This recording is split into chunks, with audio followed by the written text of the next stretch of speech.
सिंह शेर अपन दोस्त के पूरा जंगल में तलाश करे लागल, पर ऊ देखलस कि ओकर पूरा जंगल खाली हो चुकल बा।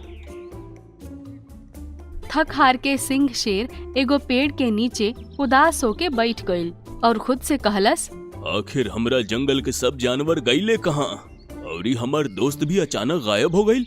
ऐसन कैसे हो सकेला? तभी उहे मधुमक्खी सिंह शेर के लगे आके हंस के कहलस, कैसन लागत अब? ऊ जैसे ही पेड़ के ऊपर नजर मरलस त ओकरा उहे छत्ता नजर आइल जौन ऊ कुछो देर पहले तुरवा देले रहे। ई छत्ता तो हमार सैनिक तुरले रहले ना, ई दोबारा कैसे बन गईल?